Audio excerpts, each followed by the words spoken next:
بسم الله الرحمن الرحيم الحمد لله رب العالمين والصلاة والسلام على سيد الأنبياء والمرسلين نبينا محمد وعلى آله وصحبه أجمعين أما بعد. So this was the last thing that we had spoken about last time, and how the shaitan has the ability to even influence the Anbiya. So the argument that he was preparing, or the argument that he set up here, is like, okay, well, if the shaitan has the ability to influence the Anbiya, so what about us? Right? And we should always and constantly be vigilant so that we don't fall into this trap of allowing the shaitan to distort or distract our thoughts. And may Allah subhanahu wa ta'ala protect us from that. So the question then he brings forward is like, okay, should I focus on being wary of the shaitan or loving Allah subhanahu wa ta'ala? Like, so if I'm constantly vigilant, how can I focus on my love of Allah subhanahu wa ta'ala? Which is a valid question. And he himself, he answers it. He says, well, these things can actually be done in parallel, right? It's possible to be wary of the shaitan and increase in my love of Allah subhanahu wa ta'ala at the same time. And he uses the ayah, وَلْيَأْخُذُوا حِذْرَهُمْ وَأَصْلِحَتُهُم. Also on their guard and armed with their weapons, وَعِدُّوا لَهُمْ أَسْتَطَعْتُم مِّن قُوَّةٍ وَمِن رِّبَاطِ الْخَيْلِ, that prepare against them whatever forces you can muster, including war horses. So saying here, and why is he using these ayat, or why is he using these verses as a proof for this idea of loving Allah subhanahu wa ta'ala and being wary of the shaitan? Yes. All right, it's these things should go hand in hand. And not just that, if I'm prepared, right, the moment I've prepared, right, so over here, if we look at these verses, right, I've taken my weapons. And in this case, when it comes to dealing with the shaitan, what are my weapons? I'm sorry? Okay, taqwa. Sure. What else? Right, learning to ignore the shaitan. And not just that, there are practical weapons that Allah has given us. Dua, adhkar, reading the Quran, good deeds, right? These are very natural things that prepare this fortress that we have against the shaitan. Yes? Dhikr. Right? All of these things are natural tools that Allah subhanahu wa ta'ala has given us to protect ourselves from the shaitan. And if I'm doing those things, well, who am I doing them for? I'm doing it for Allah subhanahu wa ta'ala. So by me doing these things and by me doing these good deeds, what is happening to my relationship with Allah subhanahu wa ta'ala? Right? Ideally, it's improving. Right? Ideally, if I'm doing them with the right intention, it's bringing me closer to Allah subhanahu wa ta'ala. And at the same time, what's going on? I'm getting further away from the shaitan, right? Like, because I'm building up my spiritual defenses. And this idea of having a spiritual stamina is something that's really important. So when we talk about physical stamina, right, we go to the gym, we try to work out, or we run, or we do like other activities so that we can build up our stamina so it becomes easier to run. In Islam, getting to Jannah is a marathon. Right? Getting to Jannah is a marathon. It's not a sprint. And if it is a marathon, how do I build up my spiritual stamina? By engaging in more and more good deeds in different ways and in different shapes and different forms. And by me doing that, I can become a more efficient runner, right? So we're talking about spiritually. How do I become a more efficient runner? By doing those things that I love and those things that I enjoy. Because what's going to happen as I'm moving through my spiritual journey? Things will get easier, right? Things will get easier. They'll be more fulfilling. And not just that, how am I going to start moving? Right? I'm going to start moving even quicker, right? Because I feel that push. And we had talked about this before is like when it reaches a point of qana'ah, right? When they reach a point of being content with something, what does it do to them? I'm sorry? If I'm content. Huh? I want you to think about that. If I've reached a point where I'm pleased with what Allah subhanahu wa ta'ala has given me, right? So I've reached a point now. Huh? For sure, right? So like a lot of the dunyawi temptations, they start falling away. There's no doubt about that. But if I find that, okay, you know, I'm finishing maybe a third of the Quran every week. I'm sitting down making my adhkar.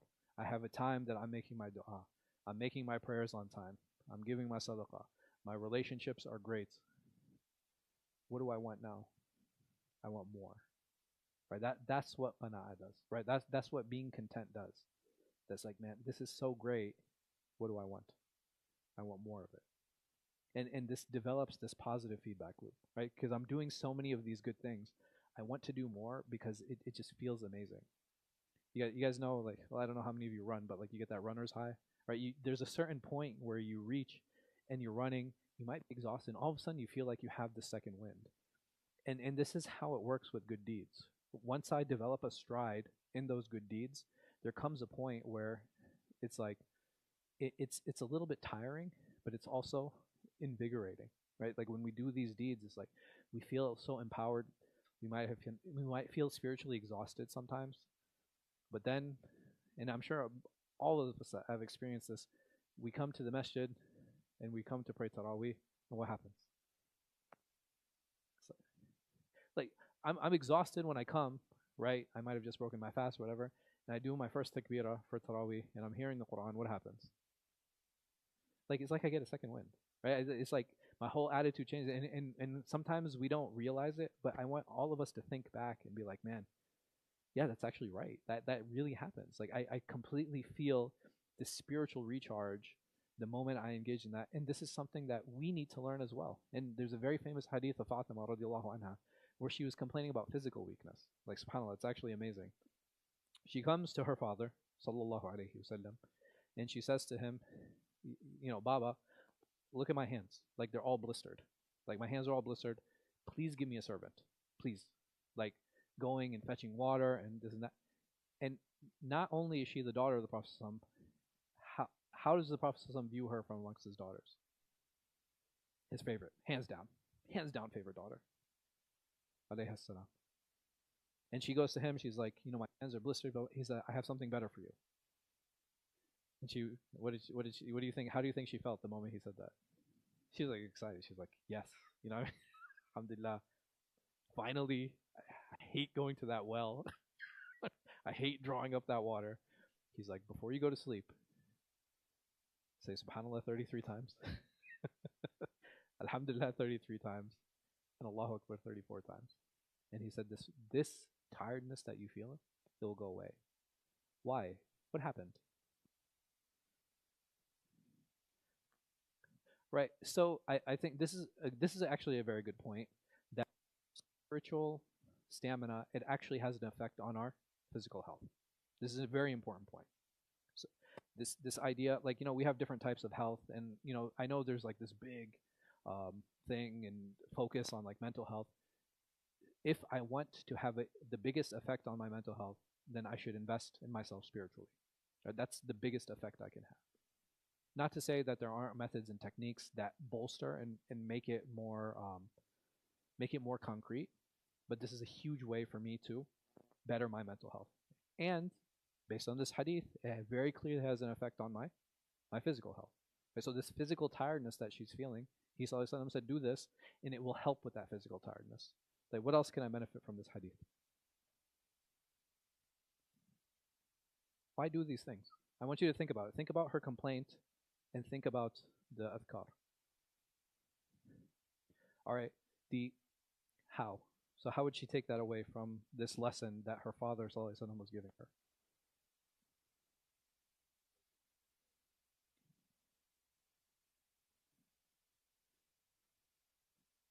Okay, so I want to kind of explore that a little bit, because what's the alternative? He says he's clearly teaching her a lesson. Yes, he's saying, okay, I'm going to give you these spiritual tools instead of giving you this physical servant.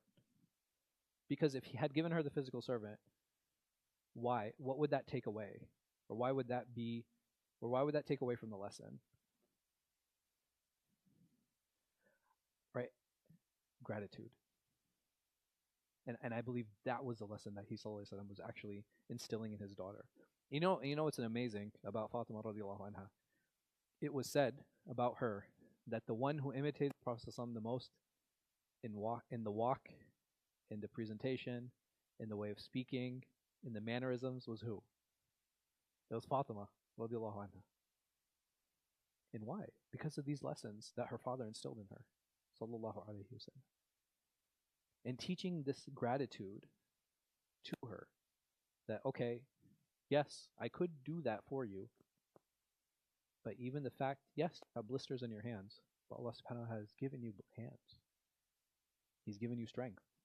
He's actually given you the ability to carry. And who's the one that gave that to you? Subhanallah, Alhamdulillah, Allahu Akbar. Right? It's really amazing. Like the subtleties in some of the lessons. And the fact that we repeat that, and this is a lesson that even we have taken from her, alayhi salam, that this is a legacy that was passed down to us so that we could learn until today. To understand what it means to be grateful. To understand what it means to have the ability to even walk, right? Like even walking to that well. Or the ability to hold on to it, or the strength to carry it. The blessing that's in water itself, right? That we actually have to go and we have to seek it. If not a lesson for us today, when was the last time any of you went to a well? How many of you know what a well, how it works? You push the button along, you turn the, you turn it, like the magical water comes out of the faucet, right? Like subhanAllah, so even, so wells work with pressure, right? So you actually have to pump the water, and that's modern, right? Those are modern wells, let alone dropping down a bucket. How much water can a bucket hold so that it's reasonable enough weight for the strength of a person to carry? Huh? No, she was married by that time, so she was a grown woman. So she's taking it, but I'm saying, like, how much water can you physically carry in a bucket? Like how many, you know what I mean? How many buckets in going back and forth would you need, either to cook or to clean or, for personal use? What if you have to take ghusl? Like, what if you have to take a shower? How, you know what I mean? Like, you need to work for it. Right? Yeah. Yeah, you'll need the ghusl, right? after carrying all that water. But subhanAllah, it's like just small lessons, right? These small lessons to help build up that spiritual stamina, right? This is something that's really important and fundamental to our religion. So he, Azza wa Jal, he says that, so Imam Ghazāli, he mentions these hadith, and all of this preparation is for what? So he's saying, get your arms, right? Get guards, get your swords, prepare your horses. These are all against what type of enemy? Horses and swords, right? Can I fight the shaitan with a gun? Right? These are he, Azza wa Jal, is talking about the physical enemy. Like, these are the things that you need to do. So he's like, okay, if this is the enemy you can see, what about the one that you can't? And these are all the tools that we talked about. Those are the weapons that Allah subhanahu wa ta'ala has blessed us with. I don't have the physical ability to fight the shaitan, right? It doesn't matter how much training I do. It doesn't matter how fast my hands are or how powerful my kicks are. It does nothing against the shaitan, right? Because he's an unseen enemy. So Allah subhanahu wa ta'ala forces us at this point. And like I said, it doesn't matter how much I work out. It doesn't matter how well trained I am with a gun or with a weapon. All of that is useless. All of it. I'm forced. Like, subhanAllah, it's amazing. This could be somebody who is completely handicapped, completely unable. Him and myself all have to use the same tools. All of us. We're forced. Somebody who's physically incapable, and even somebody who's physically capable, all of us are forced to use the same tools when it comes to the unseen. And that is returning to Allah subhanahu wa ta'ala. Ibn Muhayriz, he said, a prey you see but doesn't see you is likely to be caught. Right? So if you have zebra that are out in the pasture and you have the leopard that's in the tall grass, what's going to happen to the zebra? Right? It's going to get caught because it doesn't see it. And a predator that sees you but you don't see it is likely to catch you. So the moment that the prey sees the predator, what happens? It becomes easier to run away. So how does Allah subhanahu wa ta'ala make the predator apparent to us?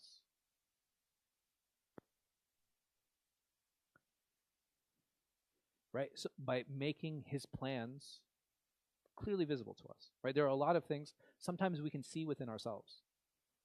We start doing something and all of a sudden we hear a whisper and we know where that whisper is coming from. Right? It becomes so apparent to us. And it becomes so much easier to combat it. Remember, when we had talked about riya, when is the easiest and best time to handle that riya?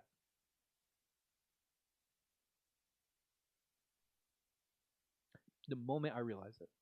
Why? Because that is when the thought is the weakest.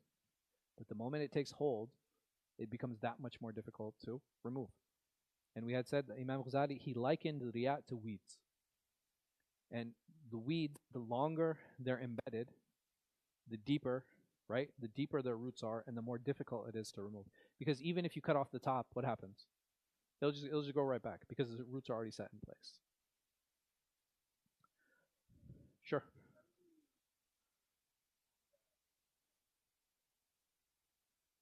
hmm Sure. So my question would be, does it matter? Right? So if I'm receiving whispers, right, whether the whispers be from my heart, right, my heart might lean toward those things, or it be from outside from the shaitan, does it make a difference? No. Right? Like the shaitan might be trying to exploit my weakness, or right, this might be my own weakness. See, I gave the khutbah I gave last week was on homosexuality. Somebody came to my office afterward, and they were like, well, there's some scientific studies to show that there are 2% of animals that actually have homosexual tendencies, blah blah blah. And I was like, okay. Did I even talk about nature versus nurture in the khutbah? And he was like, no. I was like, you know why? He's like, why? I was like, because it's irrelevant. I said there might be people who have a genetic predisposition to lying. There might be people who have a genetic predisposition to alcoholism. There might be people who have a genetic predisposition, and this is something that has also been scientifically shown, to pedophilia. But it doesn't matter. Because Allah subhanahu wa ta'ala, He promises and He tells us, لَا يُكَلِّفُ اللَّهُ نَفْسًا إِلَّا وُسْعَهَا. It's not possible that Allah subhanahu wa ta'ala would ordain a command or prohibit something except that a person has the what? The ability to overcome it. So even if I have that leaning, right, even if I have that predisposition, I have the ability and the tools to actually overcome that. And this happens with a lot of people, right? So even during the time of the Prophet ﷺ, I'm sure many of you are familiar with the hadith. The Prophet ﷺ, he says that Allah curses the one who sits at the table where the alcohol is being passed around. Right? You guys are familiar with this hadith. It's in Imam Tirmidhi narrates it. Huh? Chapter was prohibition of music. So I'm not so in this hadith, I always found it interesting that the Prophet ﷺ, he said at the table where alcohol is passed around. Why didn't he say at the table where alcohol is served?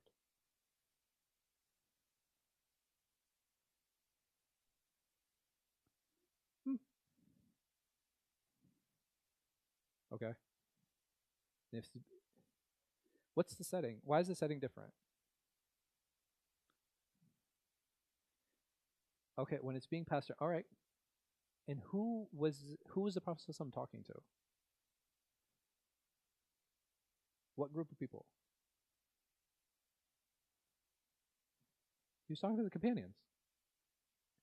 And the prohibition for alcohol, the complete prohibition, did it come relatively early or relatively late? It came relatively late. Why? Because they used to drink a lot. Like, it was a cultural staple to drink alcohol.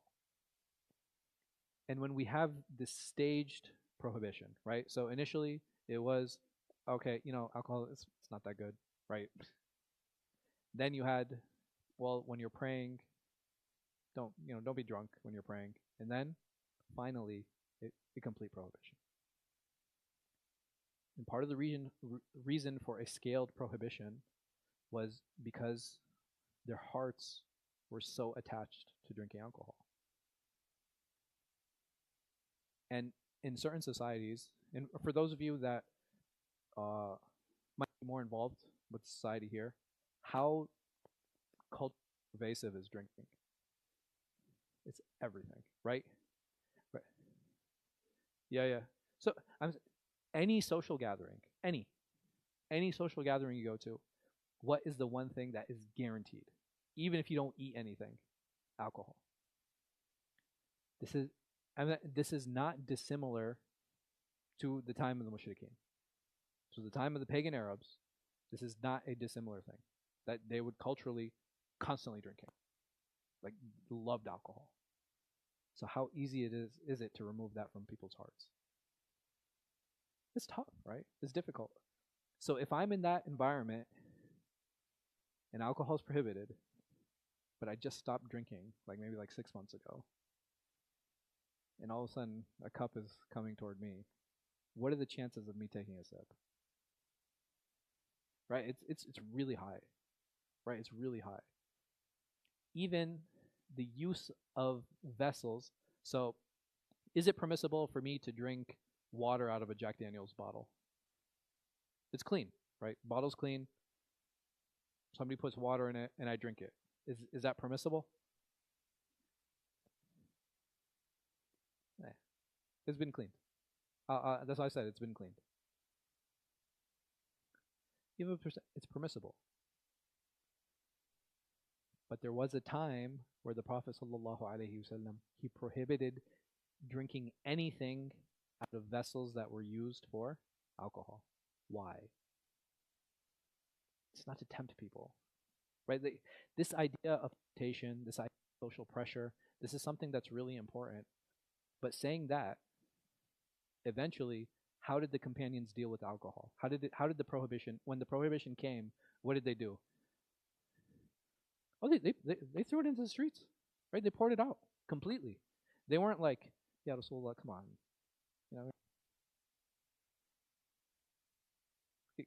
can we work something out? So there are companions. Listen, there are people who always sinned, even during the time of the Prophet ﷺ. People made zina.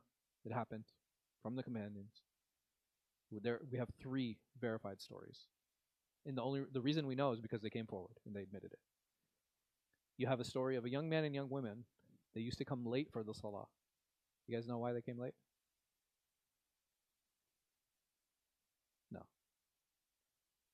Because, so imagine this is Masjid Nabawi, right? This is the entire masjid here. This is the entrance. People come in. The rows, how are the rows organized? So the men pray here, right? So this is the mihrab. This is where the Imam is praying.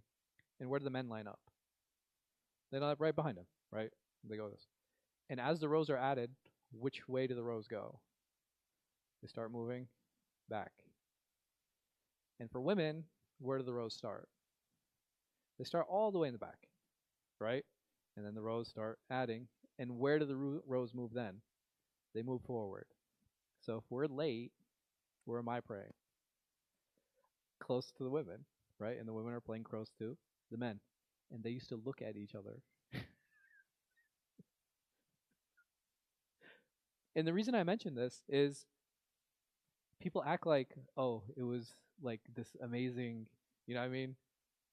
Pure, you know what I mean? Like they didn't have these problems or these issues. And some of them used to drink too. And they would be publicly drunk. There was a governor who actually led prayer and he was drunk. And he kept adding rak'at. And somebody called him out and they're like, yo, what are you doing? He was like, Azidukum? He's like, you want me to pray more? And I don't mean to ever dishonor or discredit the maqam and the position of the companions. Radiallahu anhum, Allah subhanahu wa ta'ala was pleased with them, but they are still humans. And they had shortcomings. And they had human problems. And they had human issues. And if we understand that, it helps us understand how to navigate today.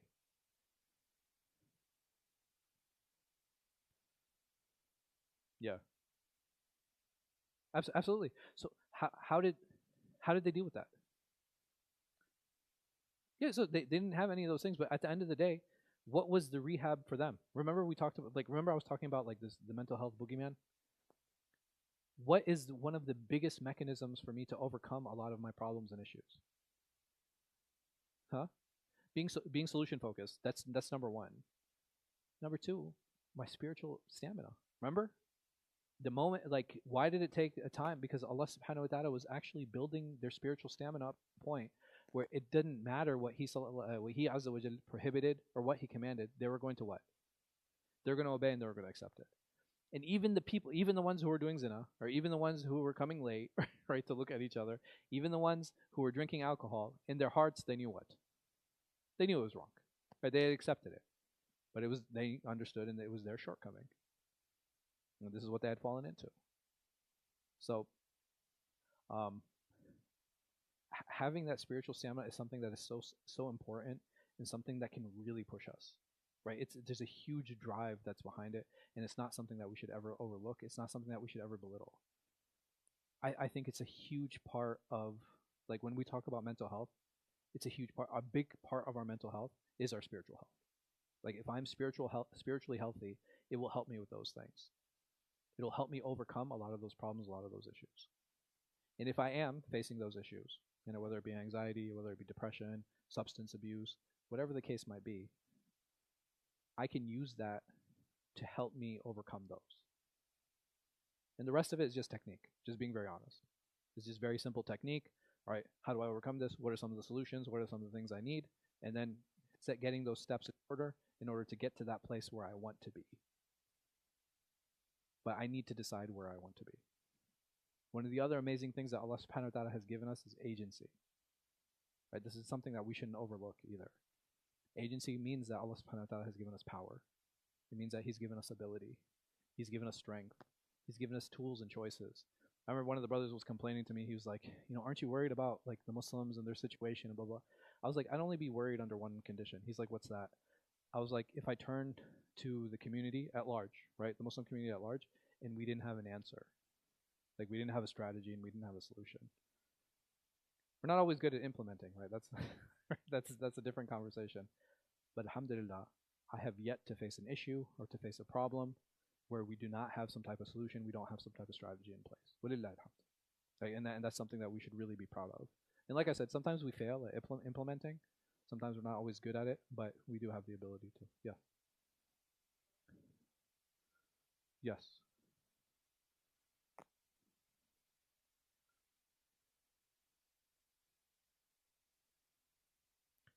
No, there's a lot of harms. There are a lot of harms. I mean, different substances cause different types of harms, and subhanAllah, the number of people that are killed because of drunk driving, and, like, if you just look at the societal harms from some of these things, like, that should be enough to be like, okay, hey, listen, we need to stop this. But look at the attachment. Isn't it crazy? Like, people know that the number of people that are, and not just that. Do any of you know, like, some of the DUI laws, like driving under the influence, like what kind of fines there are, what kind of trainings you have to do, how much money do you have to spend in legal fees to just, like, get it either removed from your record or, like, dismissed or something? It's anywhere between, like, $15,000 to $30,000 just to deal with the court stuff. People are still willing to take that risk. How beloved does something need to be that you're still willing to take those, that extent of risks? May Allah protect us and our families. So busying ourselves with what Allah subhanahu wa ta'ala wants does not contradict staying away from what He warns from. Because if I'm doing those things that He Azza wa Jal wants me to do, if I'm praying, I'm fasting, right? If I'm giving zakat, if I'm doing all of the things that I'm supposed to do, what is the consequence of that? I stay away from the bad things, right? These things, they go hand in hand, and this is something that's so important. Allah subhanahu wa ta'ala, He says, that the prayer prohibits an individual from falling into evil and obscenity. So if I'm still doing things regularly, right, it doesn't mean that we don't slip sometimes, but if I'm doing things regularly, what is the one thing that I should probably spend time and examine? My prayer. Simply. Allah subhanahu wa ta'ala says, Ala bi dhikrillahi tatma'innul qulub. Right? Is it not with the remembrance of Allah subhanahu wa ta'ala that brings peace and tranquility to the heart? So if I'm constantly feeling agitated and upset and angry, right, and jealous, like, if I have a lot of these negative feelings, like, what kind of dhikr am I doing? How am I remembering Allah subhanahu wa ta'ala? How am I engaging with Him? And if I'm not engaging with Him in a meaningful way, then how come my heart is not coming to ease? Right? These are things that we need to ask ourselves. Allah subhanahu wa ta'ala also tells us, أَفَلَا يَتَدَبَّرُونَ الْقُرْآنَ أَمْ عَلَى قُلُوبٍ أَقْفَالُهَا, that do they not ponder over the book of Allah subhanahu wa ta'ala, or is it that there are locks over their hearts? And what do these locks look like? These locks can look like jealousy, they can look like anger, they can look like hatred, all of these negative characteristics. They just block our heart, right? And they hold our hearts down, they weigh them down. But Allah subhanahu wa ta'ala is essentially telling us and commanding us, if you want to engage with me, if you want to engage with my book, if you want to engage with my words, all you have to do is remove those locks. So I think the path to Allah subhanahu wa ta'ala is very easy. We make it difficult, right? We make it hard. We create our own challenges. Sometimes we create our own obstacles, and we create those mental blocks. And this is where it's important to reach out and have a mentor, right? This is where it's important to have somebody to discuss, to be like, hey, listen, I'm really down. SubhanAllah, I was speaking to a brother recently, and he was like, man, I've been having this recurring dream for years about arguing with my father. And I was like, okay. I was like, how's your relationship with your father? He was like, it's fine. I was like, have you told him about this dream? He's like, no, I'm afraid that I'm going to get into an argument with him, just like I saw in the dream. I was like, do you think your situation that you're in right now, in avoiding talking to him, like in avoiding engaging with him, is better? He's like, no. He's like, it's so heavy on my heart. I said, what if he told you, my son, it's just a dream, don't worry about it? How would you feel then? He's like, man, I would feel so much better. I was like, do you hear yourself right now? He's like, yeah, I just never spoke to anyone about this. I was like, look how the shaitan is trying to ruin the relationship between you and your father. And I was like, how much life does your father have left? What if la samahullah, he passes away and you never expressed this to him? You never developed a deeper relationship with him. You never spent time with him. You never spoke to him. How would you feel then? He was like, man, I would feel terrible.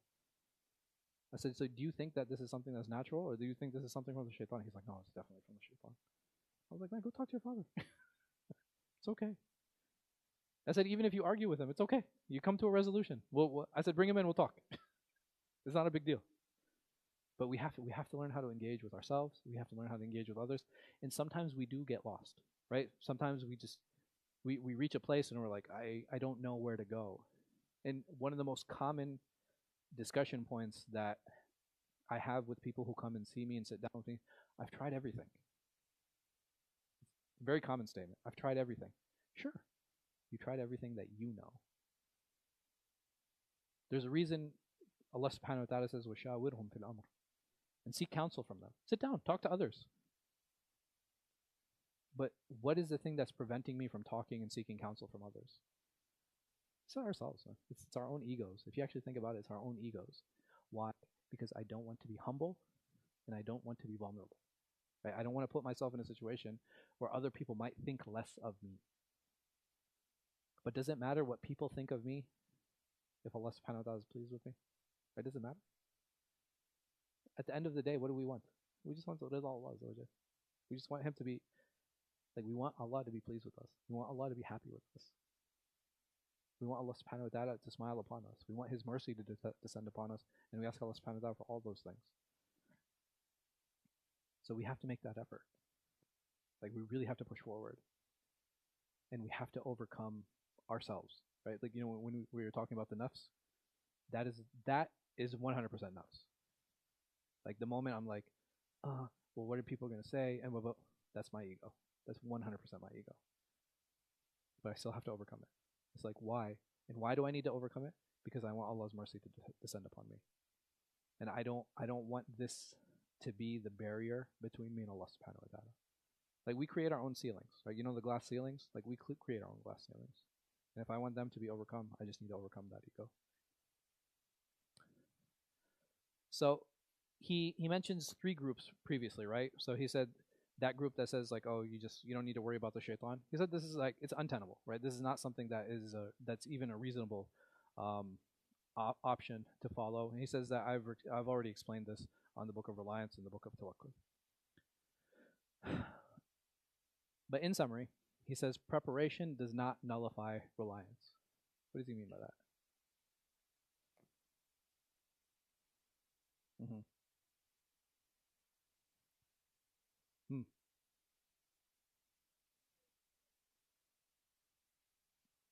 Ahsan. That's exactly what it is.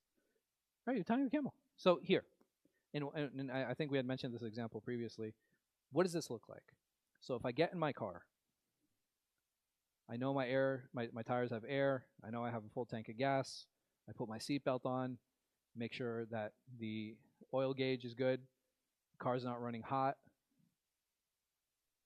What are the preparation points, and where's the tawakkul?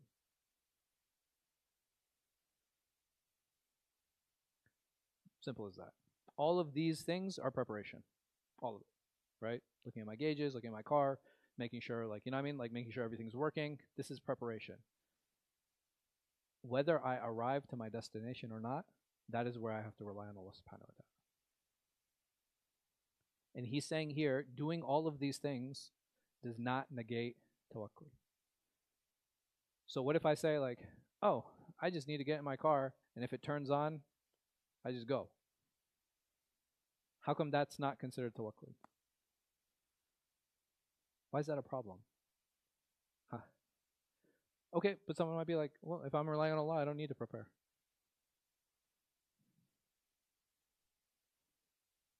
Maybe. No, sure, I get that. Why? Why do I still need to prep? Yes. Uh-huh. I agree with you guys. But my question is why do I have to do my best? Why can't I just go straight to tawakkul?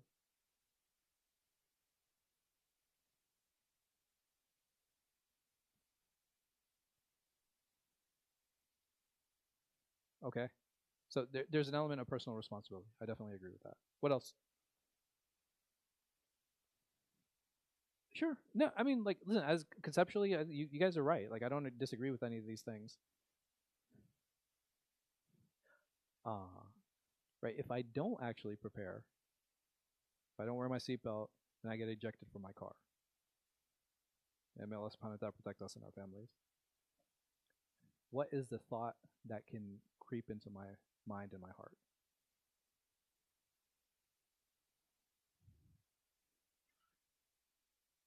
It can actually lead to having su'ul billah. It can actually lead to having ill thoughts about Allah subhanahu wa ta'ala. Well, I relied on him. How come I still disfigured my face? I relied on him. How come my air deflated in my tires? Like, there are a lot of things.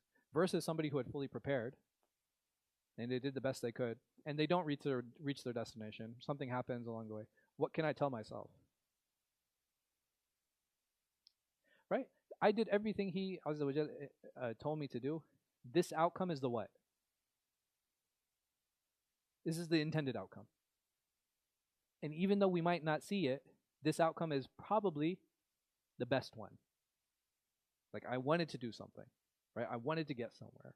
I wanted to accomplish something, and all of a sudden, I'm stopped. And in the moment, guess what? It sucks, right? Like, in the moment, it's terrible. It's like, oh my God, this is so bad.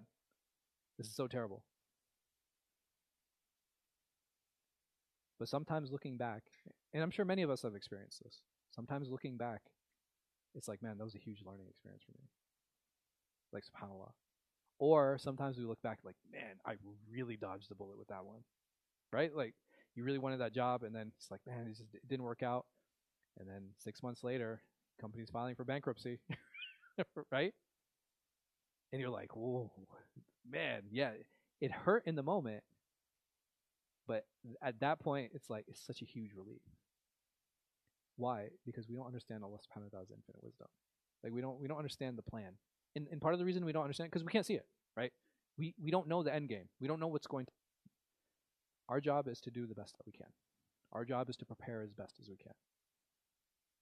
Because that way, it removes any room for doubt. And I want to make sure that my relationship with Allah subhanahu wa ta'ala is consistently sustained. And the best way for me to do that is to be the best prepared. Simple as that. So these are some of the elements, inshallah, that we should definitely work on. Because ultimately, we all know, right? We all know, every single one of us.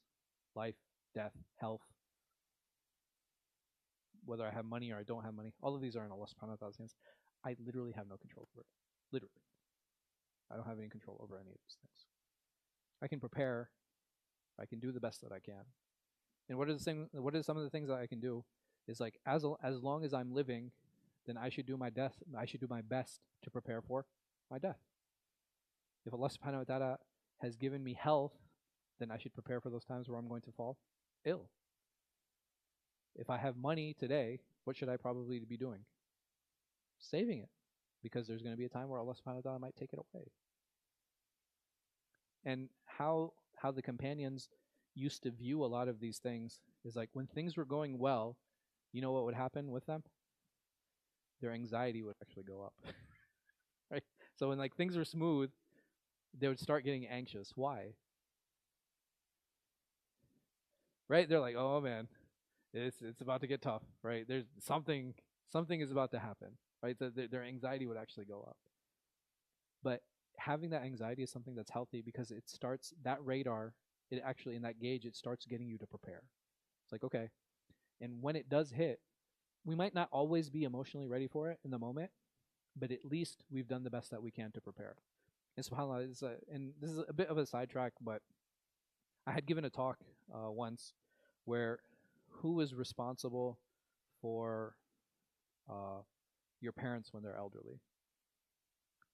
And it's a tough conversation, right? Like when our parents get elderly, and may Allah subhanahu wa ta'ala preserve our parents if they're living, and may He have mercy on them for those that have passed. When they get elderly, or when I get old, I mean I'm already there, but like when I what when we get elderly, who is responsible for me? It was me when I was young, essentially. Because some people be like, oh well, you know, your children need to take care of you. If my son has to pay for my medical expenses, can I expect him to nurse me? Can I expect him to feed me? Because if he leaves his job, well, who's going to take care of the financial burden? Right? Are these fair expectations? And subhanallah, the fuqaha, the scholars of fiqh, there's a ijma', there's a consensus on one way to take care of your parents. If a parent is in poverty, I as a son am obligated to help him financially. But isn't it amazing how none of them say I am obligated to help them physically or in their health? Why is that? Because not everybody has the ability to nurse. Not everybody's a doctor, right? Not everybody has all these specialties and not everybody has these skill sets. But getting money to help, does that require any special skill set? Like, if my parents need help, for example, and I don't know how to cook, and not just that, when you talk about nursing, when you talk about cooking, when you talk about cleaning, can I outsource these services? Absolutely, right? I can get somebody to come and clean, I can get somebody to come and cook, I can get somebody to come and nurse, meaning that I physically am not responsible. Can I do those if I choose to? Absolutely. And there's a reward in that, and there's a reward in serving. But will I be held accountable on the day of judgment because I hired my parents a maid, or I hired them a nurse, or because I hired them a cook? No. This is important. But unfortunately, for many of us, and for many parents, what is the expectation that they always try to press on their children? Like, you have to take care of me when I get old. So my advice to all of us, while we're still relatively young, that we try not to be like that, and we try to prepare for when we do get to that age, inshallah. We'll stop here. Wallahu a'lam wa sallallahu ala khayri khalqin nabiyina Muhammad wa ala alihi wa sahbihi wa sallam. Inshallah, see you guys next week. Bi-idhnillahi ta'ala.